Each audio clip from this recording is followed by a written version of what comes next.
Good, happy Sunday morning. It is Sunday morning, August 7th, 2022. I'm Riley King. Welcome to this Sunday morning edition of the Riley King Newscast, right here on the Riley King Network. We have a lot of news to get to this Sunday morning, so let's get started right now. First up, we're going to begin with a check of the weather. And let's take a look at that full check of weather from meteorologist Jacqueline Thomas. Meteorologist Jacqueline Thomas is saying steamy temperatures to stick around for Sunday today. Let's take a look at that weather video from meteorologist Jacqueline Thomas right now.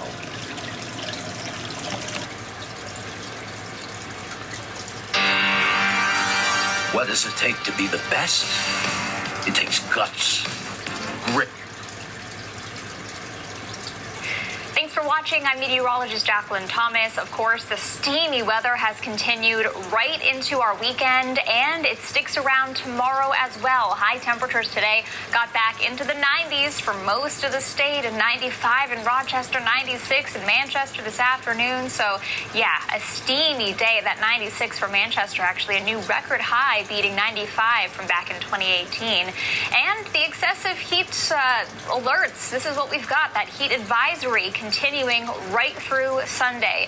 8 p.m. tomorrow is when that advisory goes until for most of New Hampshire, just south of the mountains. Satellite and radar, we've also seen a few showers and thunderstorms popping up across the state during the afternoon and the evening hours today. And we'll see another chance for a few pop-up storms in spots again tomorrow. But overnight into early Sunday should quiet down, and we'll likely start off tomorrow with some sun and dry conditions. But by the afternoon, say 1, 2 p.m., we'll see some storms beginning to bubble up and fire up across the area.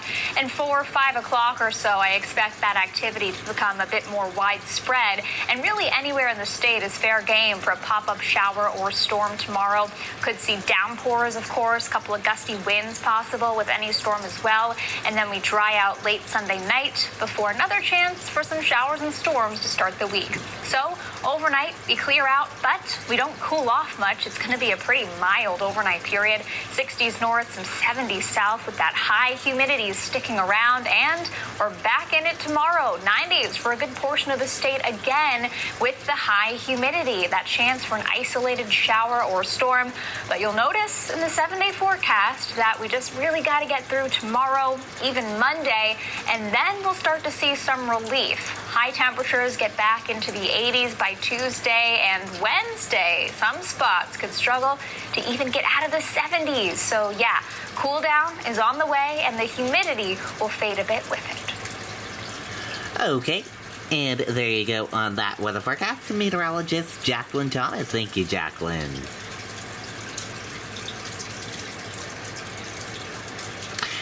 Nashua woman stabbed to death Friday. Let's take a listen to that video from WMUR News 9. Walmart, America's largest, is hiring. Earn $23.55 to $28.10 per hour plus benefits. Working at Walmart's Raymond Distribution Center. 50 full-time positions available. Apply today online or text DC to 240-240. Walk-ins welcomed.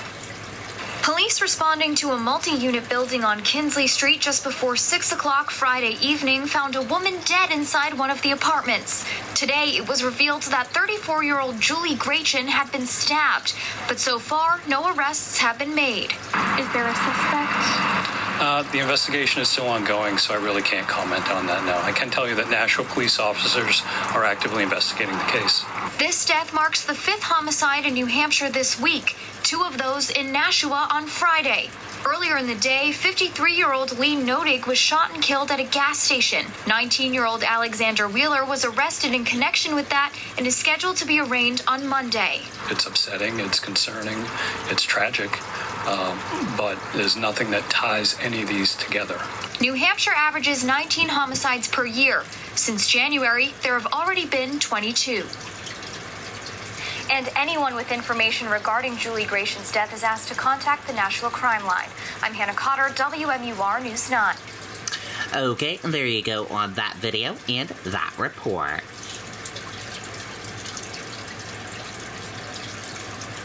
Earthquake reported Saturday in Deering. Let's take a listen to that video from WMUR News 9. If you have ever dreamed of having granite or quartz countertops in your kitchen, but thought it was too expensive, Bob's Granite... If you felt a rumble in your house tonight, it wasn't your imagination. Parts of New Hampshire got a brief shake from a 2.3 earthquake around 8 o'clock. The United States Geological Survey confirmed the quake in the moments after. Granite staters near Antrim and Deering probably felt it the strongest. Okay, and there you go on that video and that report.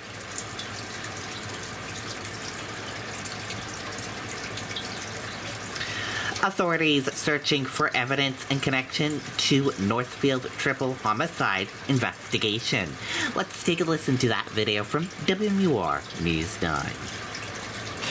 If you have ever dreamed of having granite or quartz countertops in your kitchen, but thought it was too expensive, Bob's Granite Place can make your dream a reality. We've seen dozens of state police troopers combing through the wooded area in the neighborhood where the family lives. We've also seen them combing through more populated areas like the Tanger outlets in Tilton. Investigators with the New Hampshire State Police battled the sun and heat Saturday as they searched for any physical evidence that could be related to the murders of 25-year-old Cassandra Sweeney and her two young sons, Benjamin and Mason. Quite a few hundred acres behind us with the Tioga River and the swamp, and then you have the Winnipesaukee River. It's going to be a hard search for them, but as we all in the neighborhood right now, we're looking to get resolution to this and put it in the past so we can all move forward. Crews were seen searching the areas of Shaker Road, Weathersfield Drive, and Tilton Road in Northfield, as well as Laconia Road in Tilton. The search coming just days after Cassandra Sweeney and her boys were found dead in their home on Weathersfield Drive from gunshot wounds. Concern is part of it, but everybody is just don't believe that something like this could happen.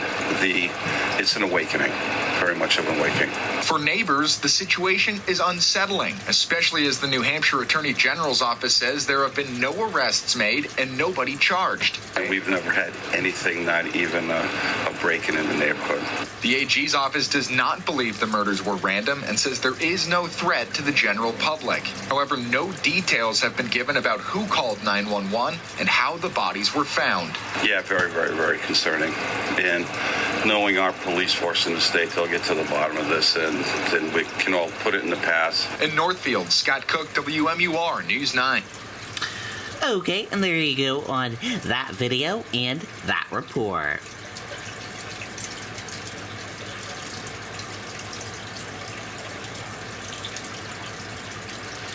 Journey to Jericho ATV Jamboree returns to Berlin after a pandemic pause.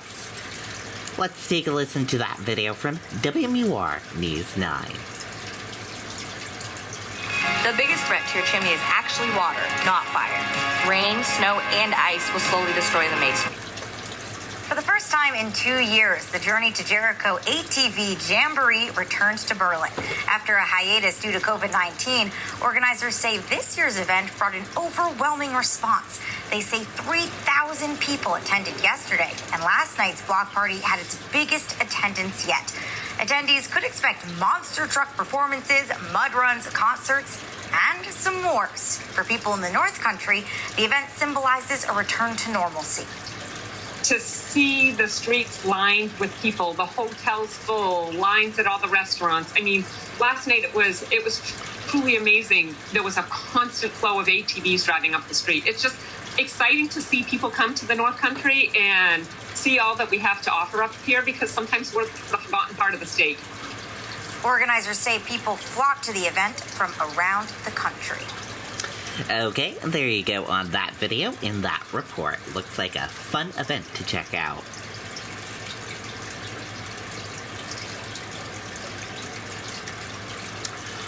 Arrest made in deadly Nashua shooting.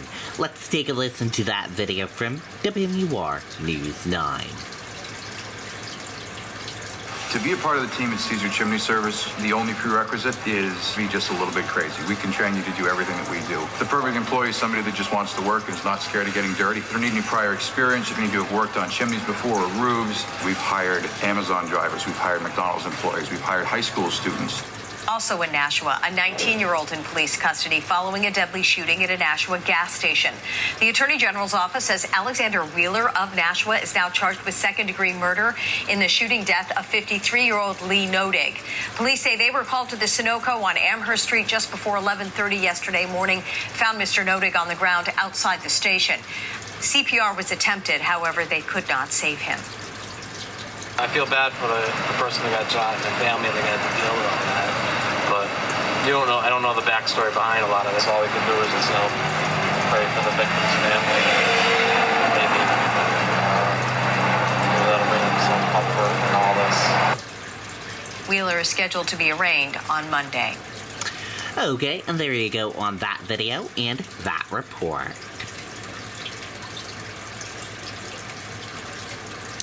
Shots fired during an incident and where? No injuries, police say. Let's take a listen to that video from WMUR News 9. The biggest threat to your chimney is actually water, not fire. Rain, snow, and ice will slowly destroy the masonry.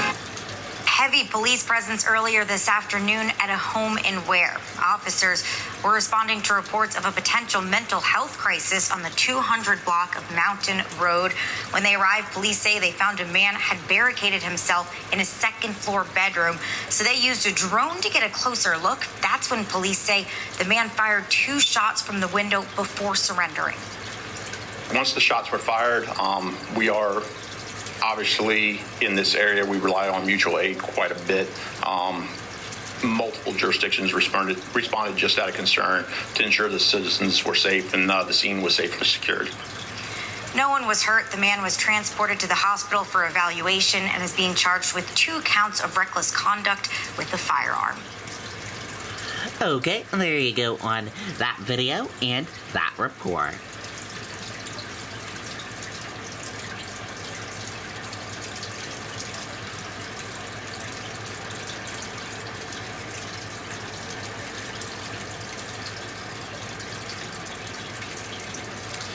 Democrats work to pass major climate, healthcare, and tax package.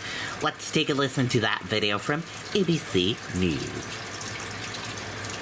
I typed in Grandma's name and birth year, and there she was, working at the 5. In Washington tonight, Senate Democrats are on the verge of a major victory for President Biden's agenda. Working around the clock this weekend, debate is now underway to bring the most sweeping climate measure in the nation's history to a vote. The package includes investments in clean energy and health care, agreement on the bill coming after months of wrangling by Democrats, and a deal with Arizona Senator Kyrsten Sinema. Republicans are in strong opposition, saying it includes billions in tax hikes and reckless spending. Here's ABC's White House correspondent, Mary Alice Parks. Senate Democrats on the brink of a major victory for the Biden agenda, working around the clock this weekend. Tonight, formally kicking off voting on their historic climate, healthcare, and tax bill. I'm rejoicing. This is a historic day.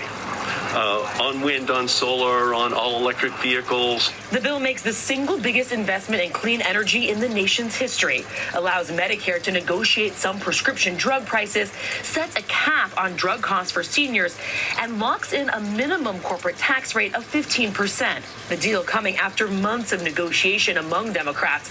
Last-minute holdout Arizona Senator Kyrsten Sinema finally getting on board. Of course, there's a ton more that I want to do. But you know what? This is a big deal. So let's book the win and then get right back in the fight. Using a special budget process, Democrats able to pass this bill with only a simple majority, just 51 votes. No Republicans planning to vote for it, instead blasting the tax increases.